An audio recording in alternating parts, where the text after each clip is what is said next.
I attended a party with my wife's lover's wife. What happened next changed everything. Have you ever discovered the ultimate betrayal, not with a scream, but with a cold, absolute clarity that makes you feel like the most dangerous man in the room? That's what happened to me. One careless text, glowing on my wife's phone, didn't just expose an affair, it started a war. And I wasn't just planning to win, I was planning total, scorched earth destruction for everyone who dared to play me for a fool. My name is Jonathan Carter. I'm 41 years old. And until recently, I thought I had it all figured out. A solid career in investment banking, enough to pay for our 4-bedroom house in one of Denver's most sought-after neighborhoods. A circle of friends who respected me. And Emma, my wife of 12 years, who I believed was as committed to our marriage as I was. I was wrong. Dead wrong. It's funny how your entire life can change with one careless mistake. In Emma's case, it was forgetting to take her phone with her into the shower. We had a rule about phones at home: no passwords, no secrets. It wasn't because we didn't trust each other, at least, that's what I told myself. It was just practical, in case of emergencies. The text notification lit up her screen, sitting there on our marble kitchen counter. Room 317. Same as last time. Can't wait. The sender, Vincent Larson. Even if you've never been to Denver, you've probably heard the name. His family's real estate development company had transformed the city skyline over the last decade. Their logo was plastered on half the construction sites downtown. Vincent himself was a fixture at every high society event, always with his elegant wife, Claire, by his side. Claire. I'd met her several times at charity functions. Soft-spoken, intelligent, with sad eyes that never quite matched her perfect smile. Now I understood why. I put the phone down exactly as I'd found it and poured myself 3 fingers of bourbon. My hands didn't shake. My breathing remained steady. But inside, something fundamental had shifted. When Emma emerged from the shower, wrapped in her towel, hair dripping, I was sitting at our kitchen island, reviewing work documents as if nothing had happened. "What time is the Morgan portfolio review tomorrow?" I asked casually. 10:30, she said, checking her phone.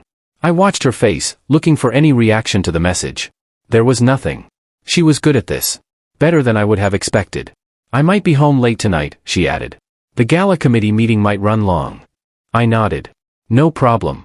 I'll grab dinner with Tom." That was the first lie I'd ever told her. I had no plans with Tom.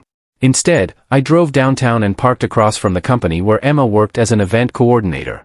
At 6:45 p.m., she emerged, looking polished and professional in her blazer and pencil skirt. She didn't head toward the parking garage where her car was. Instead, she walked 3 blocks and entered the lobby of the Warwick Hotel. I sat in my car for 20 minutes, knuckles white on the steering wheel. Part of me wanted to storm into that hotel, take the elevator to the 3rd floor, and kick down the door to room 317. But that would have been giving in to emotion. And if there's one thing I'd learned in my years as an investment banker, it's that emotion is the enemy of strategy. Instead, I started the car and drove to Brady's, a dive bar near our old apartment where Emma and I used to go when we were first married. The bartender, Mike, was still there. Hair grayer, but smile the same. "Jonathan Carter," he said as I slid onto a stool. "Been a while." "Too long," I agreed. "Bourbon, neat." He poured me a generous glass. "Celebrating something?" "The opposite." Mike nodded, understanding in his eyes. He'd been tending bar for 30 years. He'd seen it all. "Want to talk about it?" "Not yet," I said. "Maybe after another one of these." 3 drinks later, I made a call to Barry Hoffman, an ex-cop turned private investigator who owed me a favor from when I'd helped restructure his brother's failing business. "I need surveillance," I said when he answered. "Discreet, thorough, and immediate." "Who's the target?" Barry asked. "My wife," I replied, my voice betraying no emotion. "And Vincent Larson." Barry whistled low. "The Vincent Larson? Jesus, John. Can you do it?"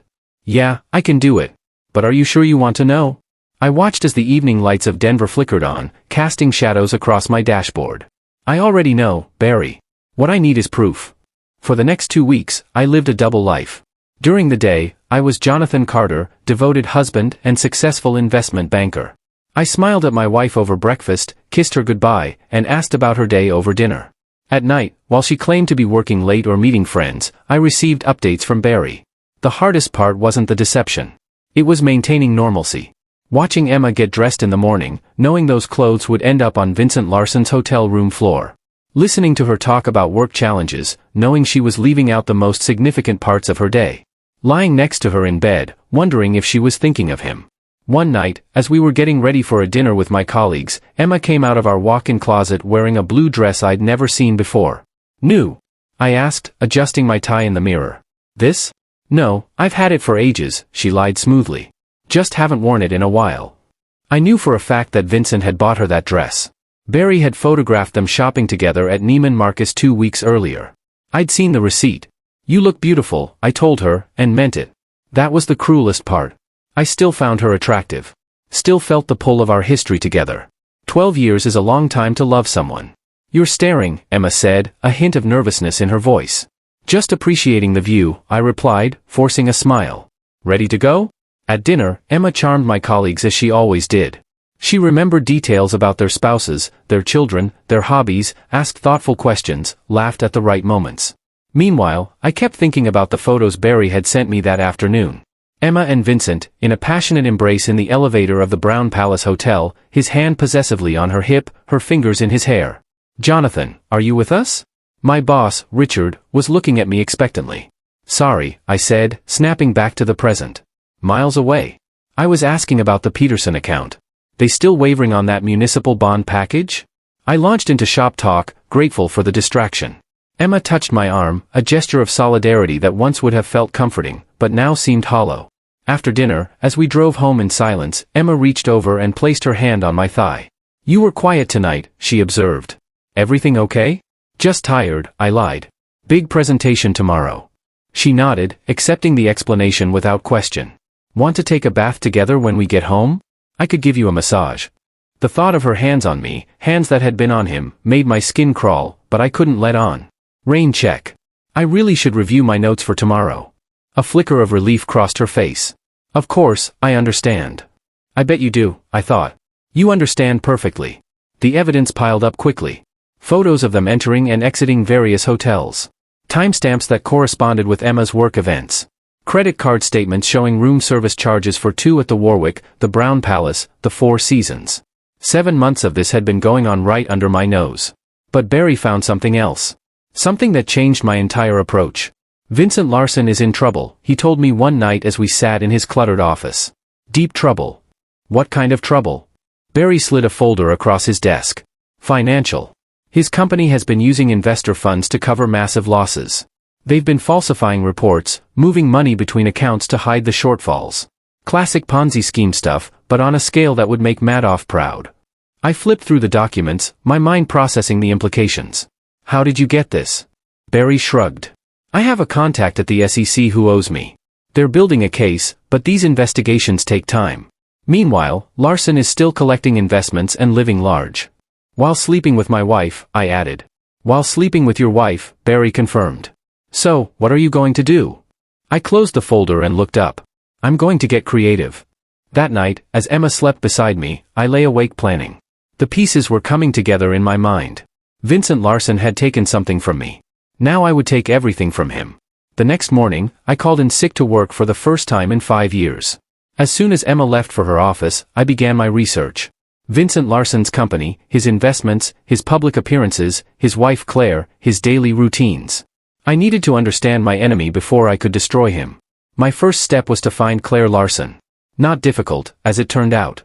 She volunteered at the Denver Art Museum every Wednesday afternoon, leading tours for school groups. I waited until she finished, then approached her in the museum cafe. Mrs. Larson, I'm Jonathan Carter. Recognition flickered in her eyes. Yes, Emma's husband. We've met at the Children's Hospital benefit, I believe. May I join you? She hesitated, then gestured to the chair opposite her. Of course. Up close, Claire Larson was even more striking than I remembered. Early 40s, like her husband, but with a natural elegance that made her seem timeless. No obvious cosmetic work, unlike many women in her social circle. Her eyes were clear blue and shrewd. I'll be direct, Mrs. Larson. I have something important to discuss with you. Something personal. She stirred her tea slowly. I'm listening. I placed a manila envelope on the table between us. Before you open this, I want you to know that I struggled with whether to show you these, but ultimately I believe you deserve the truth. Her hand hovered over the envelope. What kind of truth? The kind that changes everything. She opened the envelope with steady hands. Inside were 5 photographs. The first showed Vincent and Emma entering the Warwick together. The second captured them kissing in the elevator, his hand possessively on her hip. The others were equally damning. Claire studied each photograph methodically, her expression never changing. When she finished, she arranged them in a neat stack and returned them to the envelope. 7 months, I said quietly. That's how long it's been going on. A single tear slid down her cheek, which she quickly wiped away. I've known something was wrong. Vincent has been distant, secretive about his phone.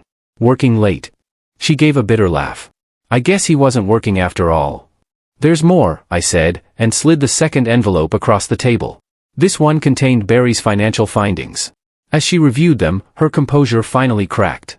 Oh my God, she whispered. He's going to prison. Yes, I confirmed. It's just a matter of time. Claire looked up at me, her eyes suddenly sharp. Why are you showing me this? Why not just divorce your wife and let Vincent get caught in his own mess? I leaned forward. Because that's not enough. They betrayed us, humiliated us, and thought we were too stupid to notice. I don't want to just end my marriage. I want them to face what they've done publicly.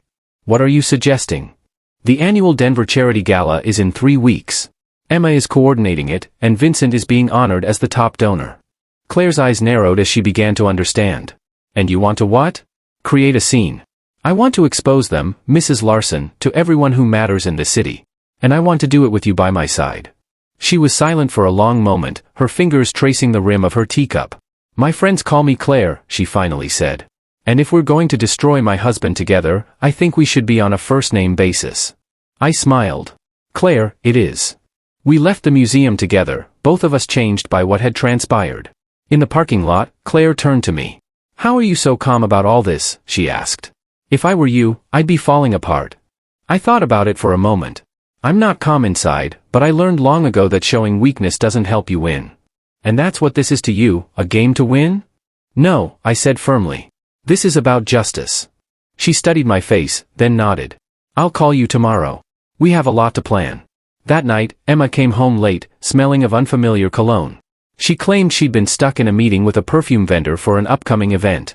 I pretended to believe her, even as rage boiled beneath my skin. We ate takeout in front of the TV, an old routine that now felt like a cruel parody.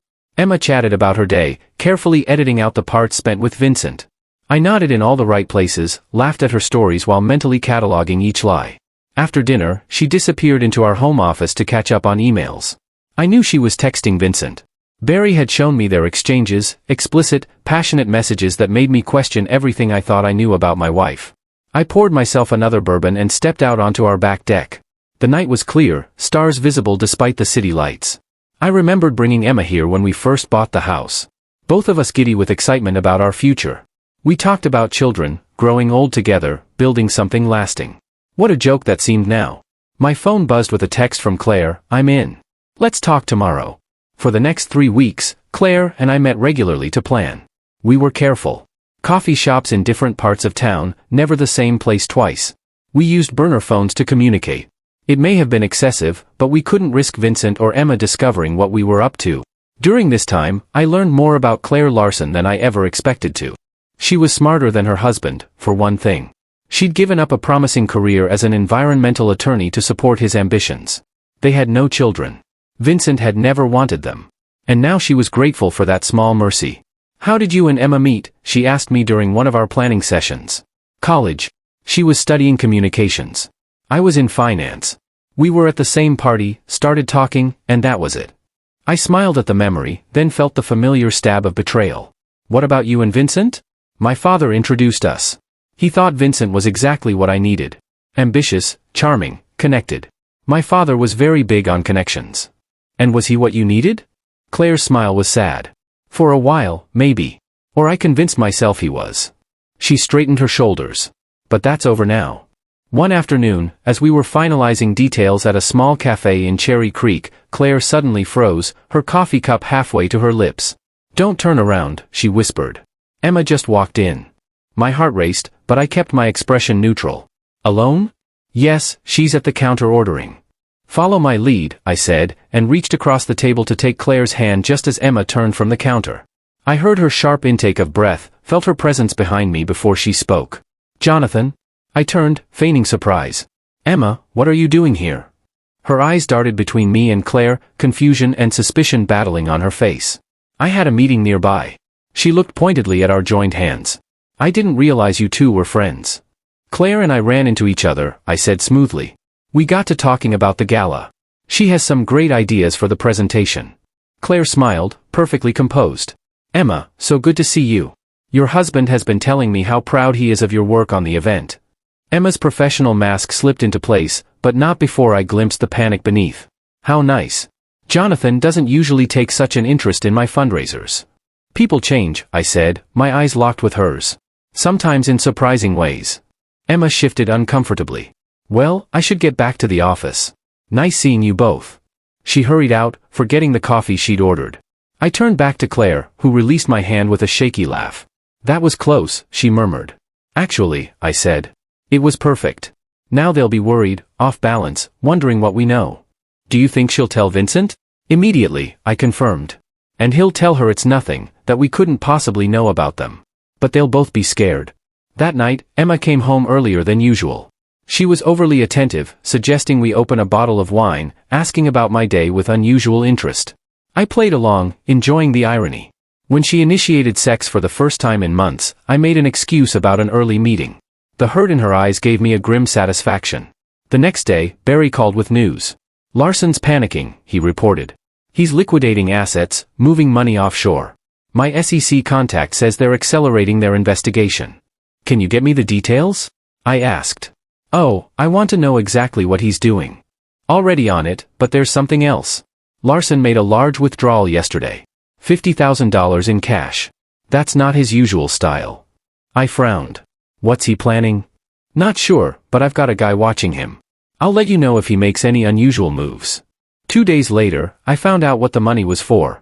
I was leaving my office when a man approached me in the parking garage, tall, broad-shouldered, with the dead eyes of someone who solved problems for cash. Mr. Carter, he said, blocking my path to my car. I tensed, ready for a confrontation. Who's asking? Name's Reeves. I work for Vincent Larson. He didn't offer a hand to shake. Mr. Larson would like to have a conversation with you. Tell him to call my secretary for an appointment, I replied, attempting to step around him. Reeves moved to block me again. This isn't the kind of conversation that happens in an office. Mr. Larson values his privacy. As do I said coolly. So you can tell your boss that if he wants to talk, he can do it through proper channels. Reeves's expression hardened. Mr. Larson is a generous man. He's prepared to make it worth your while to be discreet about certain matters. So that's what the $50,000 was for, a bribe or the opening offer of one. I'm not interested in Mr. Larson's generosity, I said. Now, if you'll excuse me. I moved a step around him again, but this time Reeves put a hand on my chest, pushing me back. I don't think you understand the situation, he said, his voice dropping to a menacing rumble. Mr. Larson isn't asking. I looked pointedly at his hand until he removed it. Actually, I understand perfectly. Your boss is sleeping with my wife and running a Ponzi scheme. Now, he sent you to intimidate me because he's afraid I will expose him. Reeves blinked, momentarily thrown off script. Let me be clear, I continued. If anything happens to me, if I so much as slip in the shower, the SEC, the Denver PD, and every major news outlet in Colorado will receive detailed evidence of Vincent Larson's financial fraud. So you can go back to your boss and tell him that he can't buy me and he can't scare me. Reeves's expression shifted, calculation replacing intimidation. You know, you could make a lot of money with that information. Mr. Larson would be very appreciative. I already have money, I said. What I want is justice. I walked past him to my car. He didn't try to stop me again, but I could feel his eyes on my back all the way out of the garage. That night, I called Claire and told her what had happened. My God, Jonathan, she said, clearly shaken. Vincent sent someone to threaten you. This is getting dangerous. It was always dangerous, I pointed out. We're dealing with a desperate man who is about to lose everything. Maybe we should back off. Let the authorities handle it. The authorities will handle the financial crimes, I agreed. But they won't punish him for what he did to us. That's our job. There was silence on the line then. What if he tries to hurt you or me? He won't, I assured her. Vincent is a coward at heart. He preys on people he thinks are weaker than him. Now that he knows we're not intimidated, he'll back down. I was right.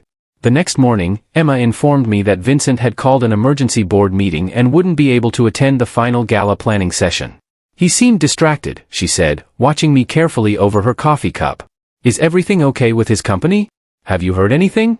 Why would I have heard anything about Vincent Larson's company? I asked innocently. Emma flushed. I just thought since you're in finance, Denver's a small world. Not that small, I said.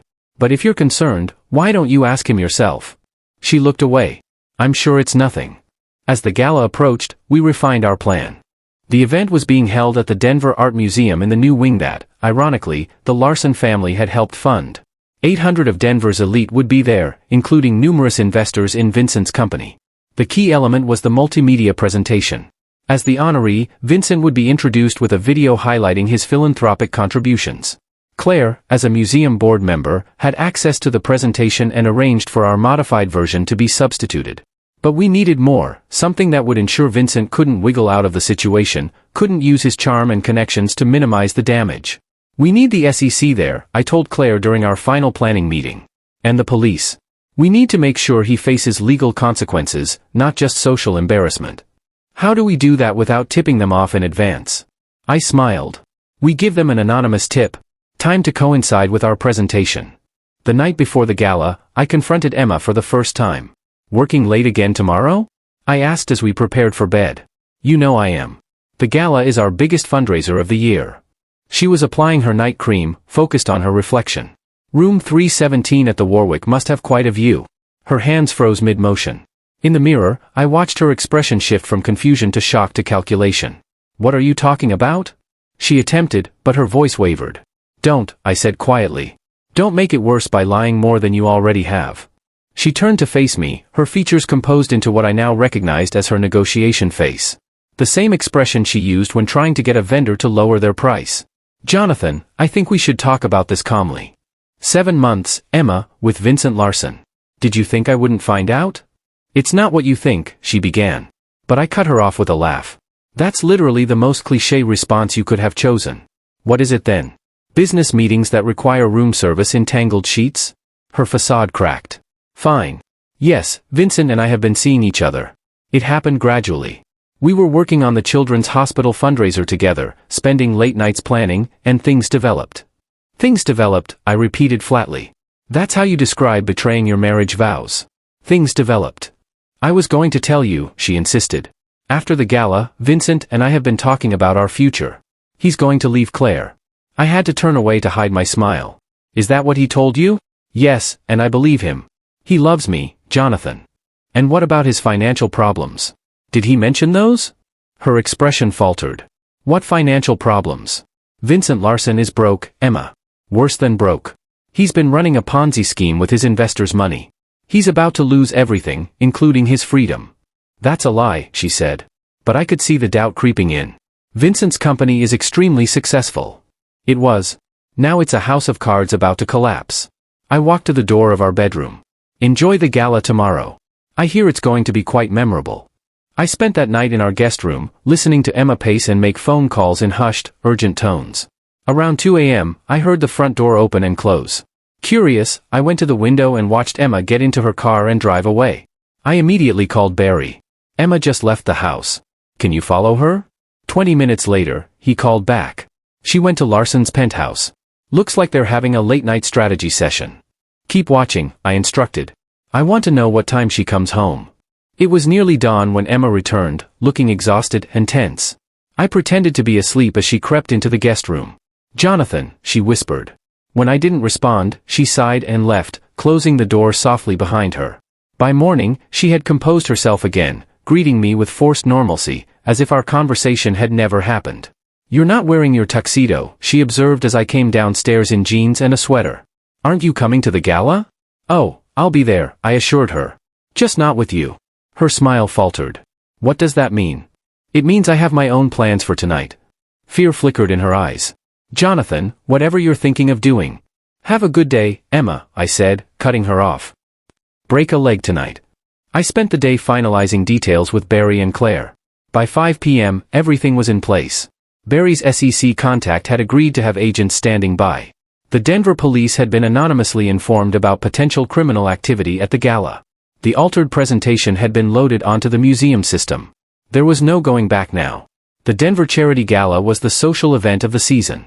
As I pulled up to the valet station in my Audi, I could see the red carpet entrance, the photographers, the women in designer gowns and men in custom tuxedos air-kissing each other with practiced insincerity. Claire was waiting for me 2 blocks away as planned. When I saw her, I nearly didn't recognize her. Gone was the tasteful, understated look she usually favored. Tonight, she wore a daring red gown with a plunging neckline, her blonde hair styled in loose waves, her makeup dramatic and flawless. "You look different," I said as she slid into my passenger seat. "Tonight isn't about being tasteful," she replied. "It's about being noticed." And noticed we were. As we walked arm in arm up the red carpet, I could see people doing double takes, whispering behind their hands. Claire Larson with Jonathan Carter? Where was Vincent? Where was Emma? Inside the museum's grand hall, champagne was flowing and Denver's elite were mingling beneath the modern art installations. I spotted Emma immediately, stunning in a black gown, clipboard in hand as she directed the catering staff. When she saw us, she froze mid-sentence. Across the room, Vincent was holding court with a group of older men, investors. I assumed he hadn't noticed us yet. Claire squeezed my arm. "Ready?" she whispered. "Absolutely." We made our way through the crowd, accepting champagne flutes from a passing waiter. People parted for us, conversation stuttering as we passed. I could feel Emma's eyes boring into my back, but didn't turn around. Vincent spotted us when we were about 10 feet away. His expression cycled rapidly through confusion, shock, and then forced joviality. "Claire, there you are," he called out, too loudly. "I was wondering where you disappeared to." His eyes flicked to me, then back to his wife. "And Jonathan Carter, what a surprise." "Vincent," Claire replied coolly. "I thought I'd arrive with someone whose company I genuinely enjoy for a change." The men around Vincent shifted uncomfortably. One muttered an excuse and drifted away. "I see you're in one of your moods tonight," Vincent said with a tight smile. "Perhaps we should discuss this privately." "Oh, I don't think so," Claire responded. "I'm tired of privacy, aren't you? All those private hotel rooms, private bank accounts, private conversations. Let's be public for once." Vincent's jaw tightened. I could almost see the calculations happening behind his eyes. How much did she know? What was I doing here? How could he salvage this situation? "Ladies and gentlemen," announced a voice over the sound system. "If you could please make your way to your tables, dinner will be served shortly, followed by our program honoring tonight's special guest, Mr. Vincent Larson." Vincent gave us a curt nod. "Excuse me, I should find my seat." "Oh, we'll see you there," Claire assured him with a predatory smile. "We've arranged to be at the head table with you." I'd never seen a man's face drain of color so quickly. As we took our seats at the head table, the tension was thick enough to cut with the butter knives laid out before us. Vincent sat at the center with the museum director on his right. Claire boldly took the seat on his left, which had been intended for Emma, who was now scrambling to have another place setting added. I sat beside Claire with Emma ultimately seated across from us, her face a mask of professional poise, betrayed only by her white-knuckled grip on her wine glass. Dinner was a masterclass in passive-aggressive warfare. Claire made a point of being charming to everyone except Vincent, lavishing particular attention on me. I played along, touching her arm when she made a joke, leaning in close to whisper comments that made her laugh. Vincent grew increasingly agitated, downing 3 scotches in rapid succession. Emma maintained her composure, though I caught her exchanging worried glances with Vincent. Once, when Claire excused herself to the ladies' room, Emma leaned across the table. "What do you think you're doing?" she hissed. "Having dinner?" I replied innocently. "The salmon is excellent." "This is humiliating." "Is it? How interesting that you'd use that particular word." Emma's eyes narrowed. "I know you're angry, Jonathan, but this isn't the place." "On the contrary," I said, lowering my voice. "This is exactly the place. In front of all your society friends. In front of all of Vincent's investors." Her face paled. "What are you planning?" "Just wait," I advised. "The best part is coming up." When Claire returned, Emma tried a different approach. "Claire," she said with forced friendliness, "that's a stunning dress. Is it new?" "Yes, actually," Claire replied, smoothing the red fabric. "I decided it was time for a change. New beginnings and all that." Emma's smile froze. "New beginnings?" Claire hummed non-committally, taking a sip of her wine. "Life is full of surprises, isn't it?" Vincent, who had been deep in conversation with the museum director, suddenly turned to us. "What are you two talking about?" he demanded, his words slightly slurred. "New beginnings," Claire repeated pleasantly. "Changes on the horizon." Vincent's eyes darted to me, then back to his wife. "Claire, I think you've had enough wine." "On the contrary," she replied. "I think I'm finally seeing clearly for the first time in years." The museum director, sensing the tension, tried to change the subject. "Vincent, I was just telling the mayor about your generous donation to the children's wing. Perhaps you'd like to share what inspired you." Vincent launched into a rehearsed speech about community responsibility and the importance of the arts. But his eyes kept drifting to Claire and me. I smiled blandly back at him. The picture of innocence. When the museum director stood to begin the program, Vincent had the hunted look of a man who knew something was coming but couldn't escape. Claire reached under the table and squeezed my hand. The moment had arrived. "Ladies and gentlemen," announced a voice over the sound system. "It is my great pleasure to introduce tonight's honoree. Vincent Larson has been a pillar of our community, a generous supporter of the arts, and a visionary businessman who has quite literally changed the face of our beloved city. Please enjoy this short presentation highlighting his contributions." The lights dimmed, and the large screen behind the stage illuminated. For the first 30 seconds, everything proceeded as expected: professional footage of Vincent at groundbreaking ceremonies, presenting oversized checks to various charities, standing proudly before Larson Development Properties. Then the video changed. "What I've learned in business," Vincent's voice narrated over a slideshow that was most definitely not part of the original presentation, "is that perception is everything." The screen showed Vincent and Emma entering the Warwick Hotel, time-stamped 3 weeks earlier. Gasps rippled through the ballroom. Emma dropped her wine glass, sending red liquid cascading across the white tablecloth. "The public sees what we want them to see," Vincent's voice continued smoothly, clearly taken from some business interview. "Behind every success story is careful management of information." Now the screen displayed financial documents, bank transfers, falsified reports, evidence of the massive fraud that Vincent had been perpetrating. Numbers were highlighted, revealing the millions of dollars missing from investor accounts. Vincent lunged to his feet.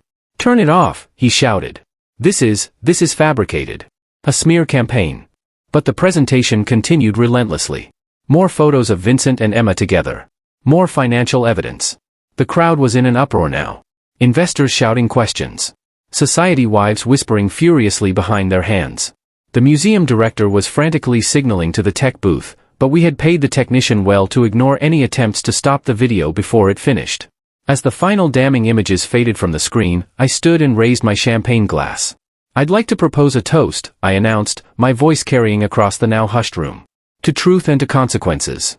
The massive doors at the back of the ballroom swung open. A team of SEC agents and Denver police officers strode purposefully down the center aisle. The lead agent, a stern woman in a dark suit, approached our table. "Vincent Larson," she said, though it wasn't really a question. "This is outrageous." Vincent blustered. But the tremor in his voice betrayed him. "Whatever you think I've done, Mr. Larson, I'm Special Agent Meredith Keaton with the Securities and Exchange Commission. You're under arrest for securities fraud, wire fraud, and investment advisor fraud."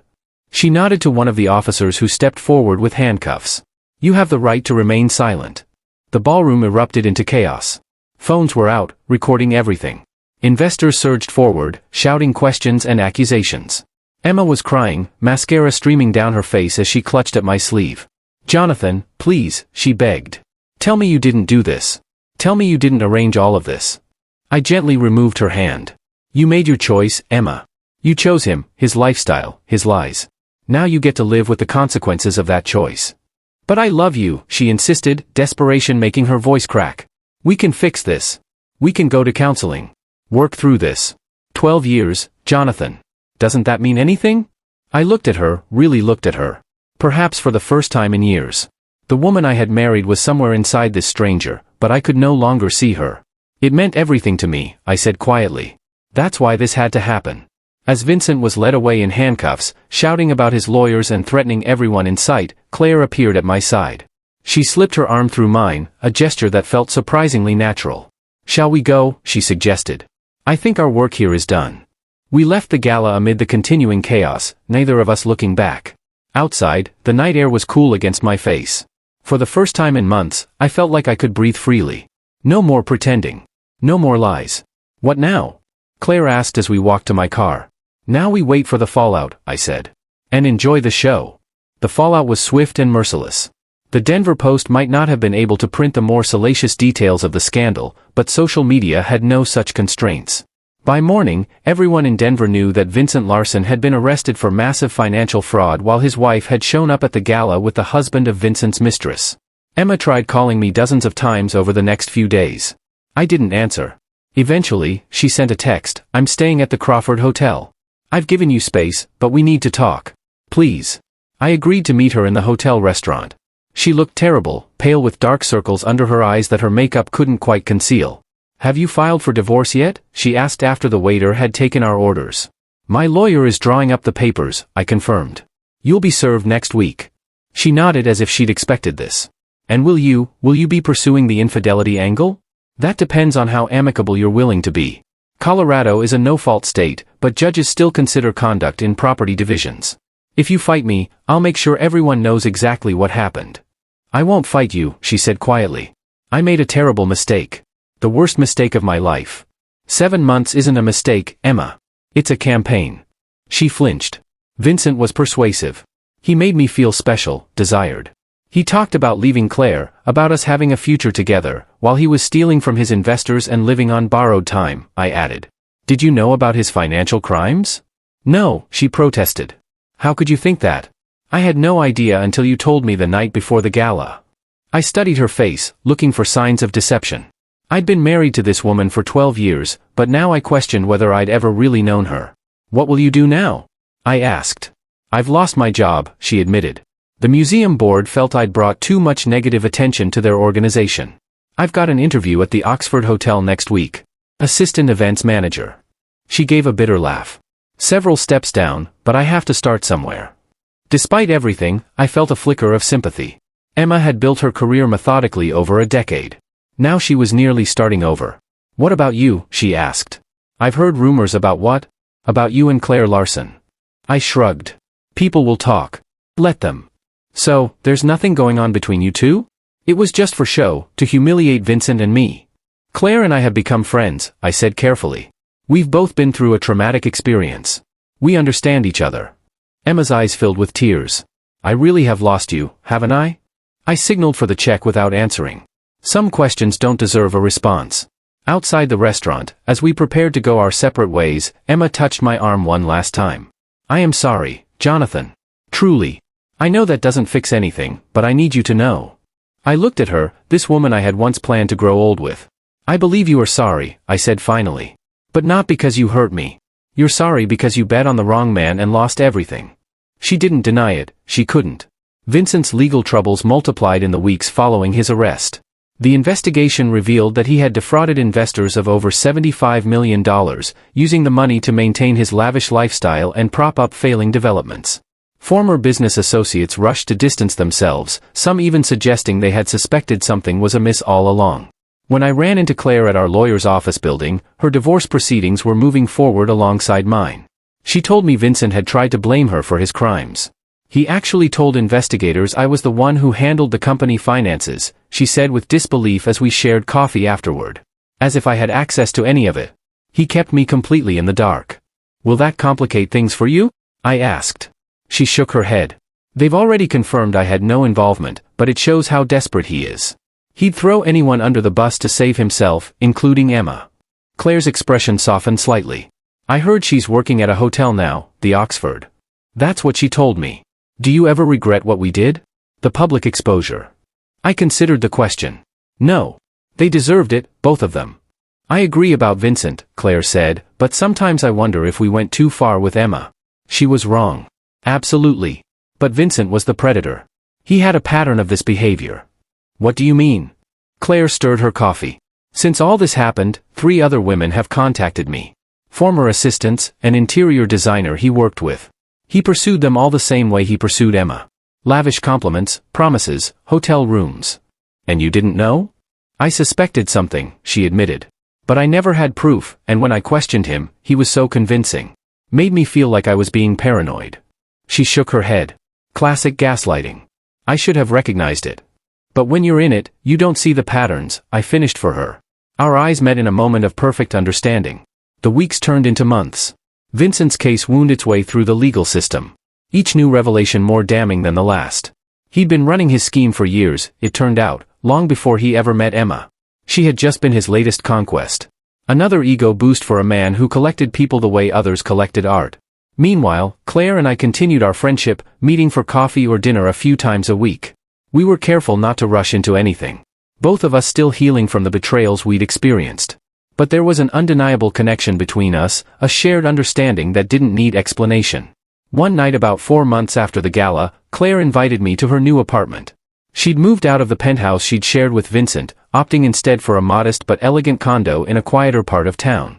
"I want to show you something," she said, leading me to a small second bedroom she'd converted into an office. On the desk was a stack of papers. "I'm starting a foundation." I picked up the proposal. "The Denver Truth Project." She nodded, excitement lighting her face. "It's going to provide legal aid to victims of financial fraud, people who've lost their savings to scammers like Vincent, but can't afford to fight back." "This is impressive," I said, flipping through the detailed business plan. "You've really thought this through." "I needed a purpose," she explained. "After everything that happened, I couldn't just go back to being a society wife with a different husband. I needed to do something meaningful." I looked at her with new appreciation. "You're remarkable. You know that?" She blushed, looking away. "I'm just trying to make something good come out of all the bad." On impulse, I stepped forward and kissed her. She stiffened in surprise, then melted against me, her arms sliding around my neck. When we finally broke apart, we were both breathing hard. "I've wanted to do that for weeks," I admitted. "What took you so long?" she asked with a smile. 6 months after the gala, Vincent Larson pleaded guilty to multiple counts of securities fraud. He was sentenced to 12 years in federal prison and ordered to pay $75 million in restitution, money that had long since been spent. His sentencing made national news, with the judge specifically citing the breathtaking arrogance with which Larson had violated his investors' trust. By then, my divorce from Emma was final. I kept the house, but gave her a fair settlement, enough for her to start over, but not enough to maintain the lifestyle she'd grown accustomed to. The last I heard, she moved to Phoenix to be closer to her sister. Claire and I continued our relationship, which gradually deepened into something neither of us had expected to find again. We were cautious, both still healing from betrayal, but there was an undeniable connection between us. We understood each other in ways that didn't need explanation.